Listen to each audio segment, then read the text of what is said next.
Hello Game fans, welcome to a special nostalgia-laden episode of the best new trailers, which naturally means some not so indie titles, but I do think that it would have gameplay that will be of interest to you.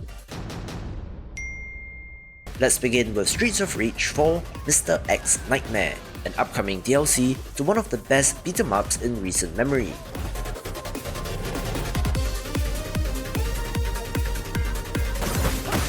The return of the Streets of Rage franchise after 20 years was a very welcomed addition, where the care that developers Gut Crush, Lizard Cube, and .emu have given to the series is fantastic.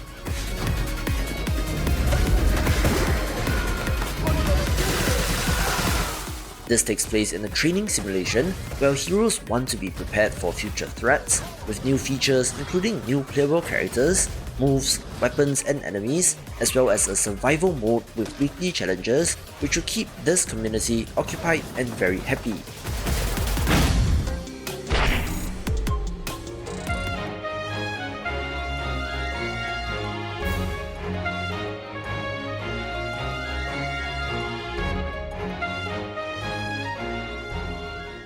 Wonder Boy, Asha, and Monster World got a new trailer showcasing some extended gameplay, and while it did not really impress with the initial review, I do think that the visuals in particular have been polished up nicely, so no complaints from me.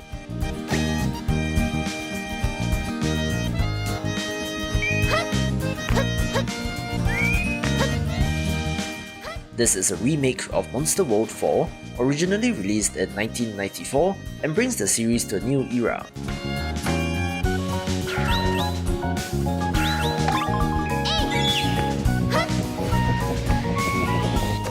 Interesting how the Monster Boy games have done rather well with a modern coat of paint, which is a testament to the core game design even back in the day.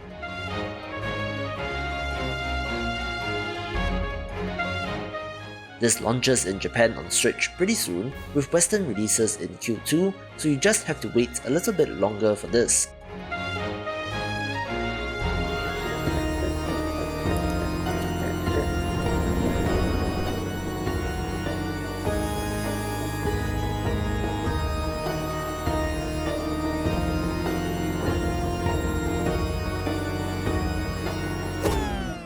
The third retro throwback is Alex Kidd in Miracle World DX, another remake of a classic platformer from the Sega Master System, originally released in 1986.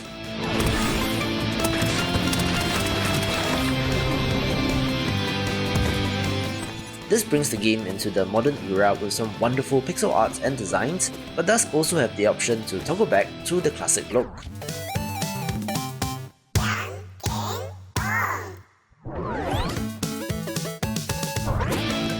Of course, I'm a big fan of the pixel art and think that more games could look like this, but I hope it introduces new fans to the character and hope that more classics get modernized in this manner, which would be sweet.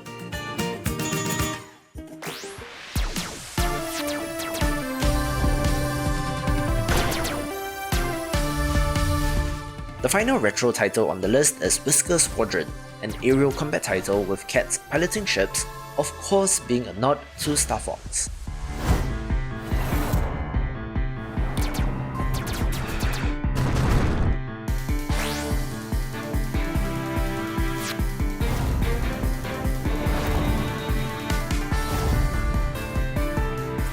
However, it does modernize the design with procedurally generated levels, epic boss fights, and a roguelite structure, which will be unsurprising when you learn that this is from the developer of Raise the Sun, so a natural fit and evolution of that game from 2013, with this currently on Kickstarter but is already fully funded.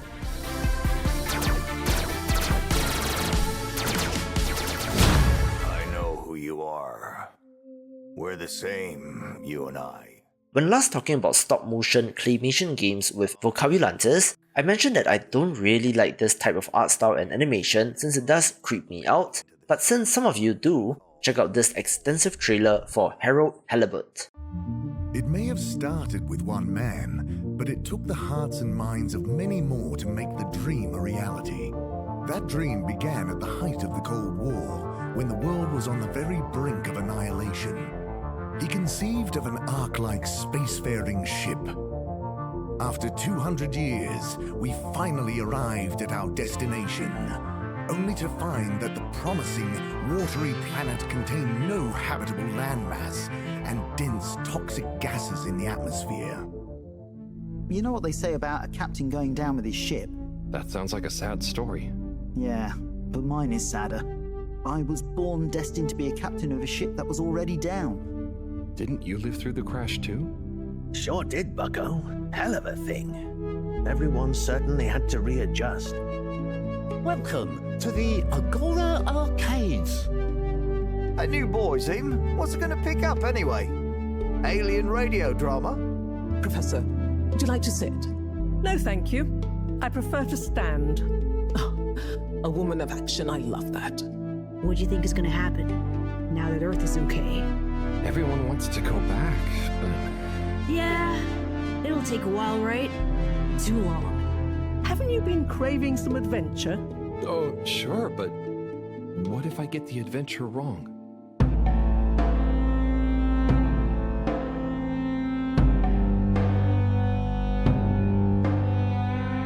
A meteoroid? Underwater? We're all gonna die! I don't make the rules, Harold, but the rules make me. It looks like our catalytic bacteria is starting to have diminishing returns on the energy output. This sample has definitely been taken from something odd, cool, or on a very radical cocktail of drugs. It's all connected. This very specific sound pattern, this melody, music is math, math is nature. It's a countdown. Great. For what? Our relaunch window.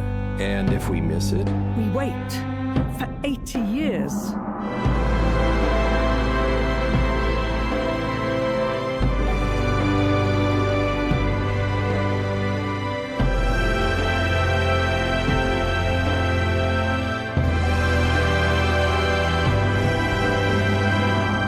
This is your home?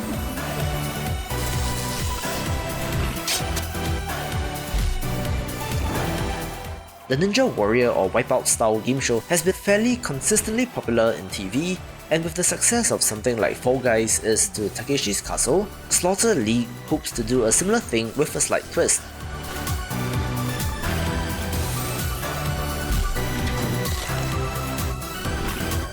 It's all 2D side-scrolling platforming, but with dangerous hazards, and does feature a single-player campaign with, I assume, its fair share of devious death traps.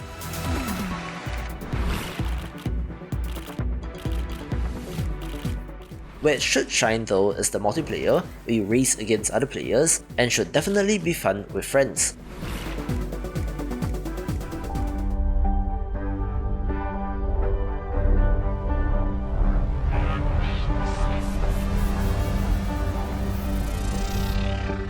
I was intrigued by the premise of The Last Worker, a narrative title about the very real struggle of humans in an increasingly automated world, but just a teaser at the moment, which did get me thinking.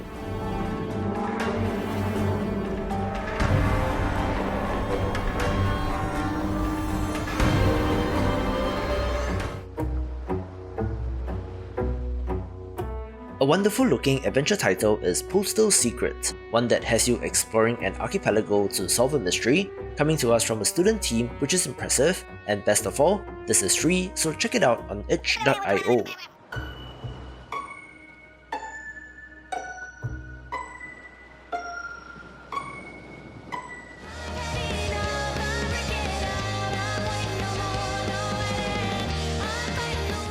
I talked about the genius of the constantly updated demo of the rhythm game Unbeatable during Indie Gaming this week, in service of its Kickstarter campaign, which is now live and unsurprisingly fully funded. So check out the details as follows. Alright, so the pink-haired girl with the microphone in the middle of the screen is Beat, and she is you, and you only have to worry about two buttons, up and down. On either side of the screen, enemies and obstacles will advance in high and low rows. When they touch the lines on either side of Beat, you hit up or down accordingly, and Beat will hit them hard. This is Unbeatable, a game where music is illegal and you do crimes. And this is how it looks in action.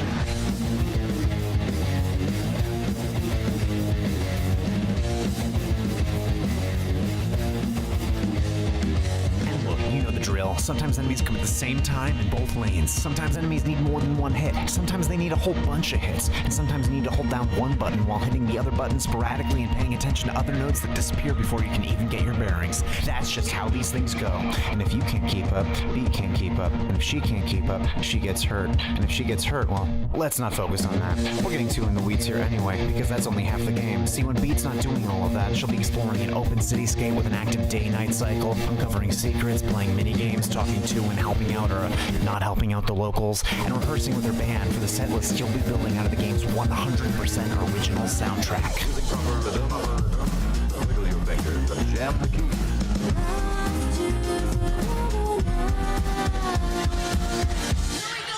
Every time I open up this book of mine, I always find the dark out there. There's a light we share.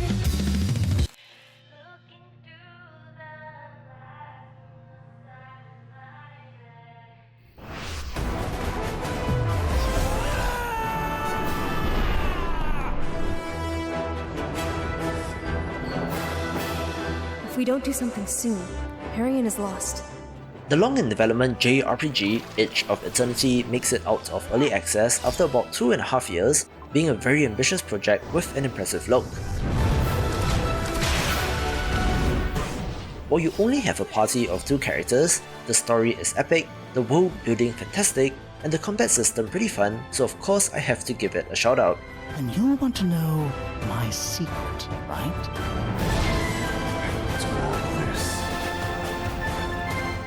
Naturally, there will be a price increase when it fully releases in June, so if you're interested and want to get in on this, definitely pick it up right now since it's already pretty good, taking the #1 spot. For more upcoming RPG titles, check out this video and I will see you after the jump. This time, it's my turn.